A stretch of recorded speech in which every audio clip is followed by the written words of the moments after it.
On arrive effectivement avec ces dernières recommandations sur un sujet, je dois dire, difficile, où l'on est associé souvent, non pas aux anesthésistes, mais aux pneumologues, qui sont les recommandations sur l'hypertension pulmonaire. Et la parole est à Marc Imbert, spécialiste s'il en est du sujet.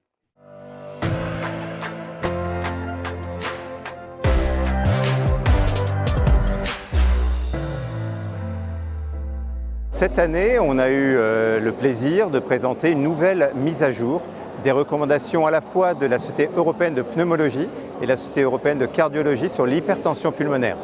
Alors, je vais vous dire en quelques mots des informations vraiment récentes qui me paraissent importantes à connaître des cardiologues. Alors, premièrement, la définition.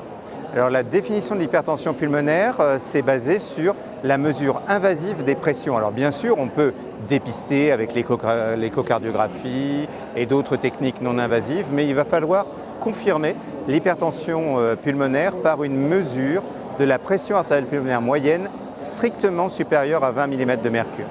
Puis ensuite, on aura les hypertensions pulmonaires précapillaires, lorsque la pression artérielle pulmonaire d'occlusion est à 15 ou moins mm de mercure, et les post-capillaires, qui sont vraiment le domaine du cardiologue, avec une pression artérielle pulmonaire d'occlusion à plus de 15 mm de mercure. Alors, en plus de cette définition, nous avons une nouvelle classification. La classification, elle est vraiment faite pour les cliniciens, et les hypertensions pulmonaires sont regroupées en 5 grands groupes.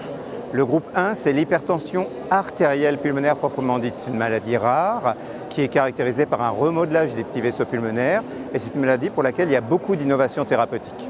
Ensuite, vous avez le groupe 2 qui est l'hypertension pulmonaire post-capillaire des maladies du cœur gauche. Très fréquent, très commun, vraiment il faut optimiser le traitement du cœur gauche. Groupe 3, c'est l'hypertension pulmonaire des maladies respiratoires chroniques.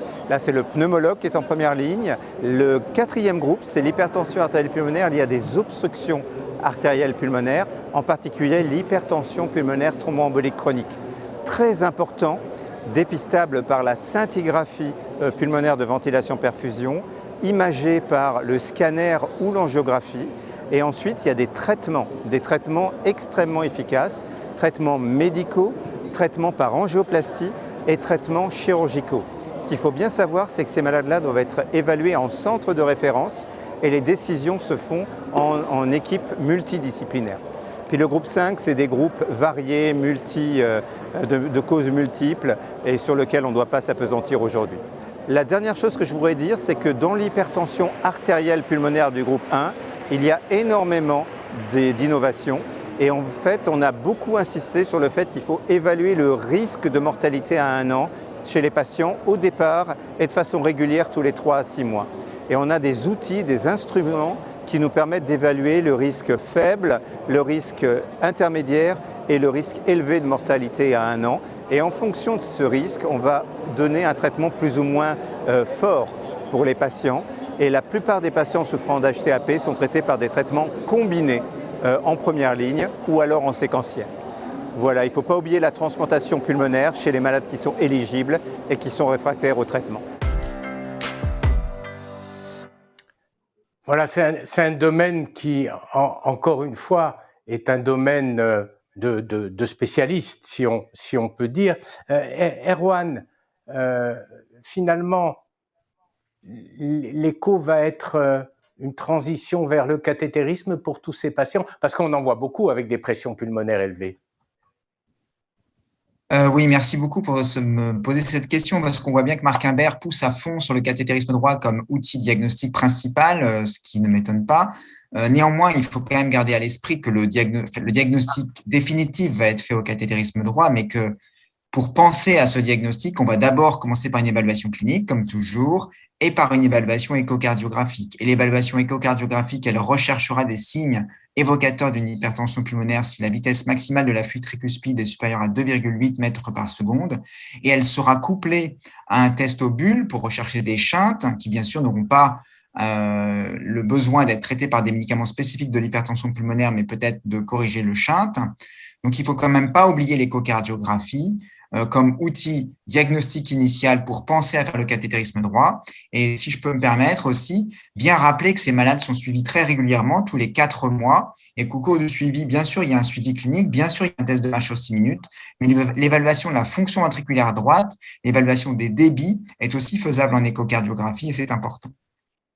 Je crois que de toute façon, c'est la porte d'entrée pour nous cardiologues vers ce diagnostic et qu'il est difficile de s'en passer. Damien, un commentaire ? Ouais, peut-être 2 petits commentaires. Le premier, c'est qu'on a quand même assez régulièrement des patients qui ont des hypertensions artérielles pulmonaires importantes, en tout cas l'échographie cardiaque, et un peu disproportionnées par rapport à ce qu'on observe en termes d'anomalies du cœur gauche. Donc souvent, c'est des patients qui ont l'insuffisance cardiaque, qui peuvent avoir une valvulopathie, pas forcément si sévère que ça. Et on a parfois des hypertensions artérielles pulmonaires importantes. Donc ça, c'est quand même des patients qui posent des problèmes et qu'il faut pas, on peut pas aller trop vite. Et probablement, cela reste des bonnes indications de cathé droit. Le deuxième point, c'est l'hypertension artérielle pulmonaire post-embolique qui a été évoquée. Alors c'est vrai que c'est pas fréquent, mais c'est quand même quelque chose que les cardiologues voient, peut-être plus souvent, même peut-être que les pneumologues. On traite les embolies pulmonaires. Et quand on a une histoire de dyspnée mal expliquée, un patient qui a fait parfois très longtemps avant une histoire d'embolie pulmonaire, il faut savoir réellement y penser. Et donc là, les recommandations sont très claires. Hein, c'est scintigraphie pulmonaire, ventilation, perfusion et cathé droit pour confirmer. Et puis angioscanner aussi. Et angioscanner aussi, c'est important parce que comme Marc Imbert l'a rappelé, il y a quand même des traitements très efficaces dans ce contexte-là.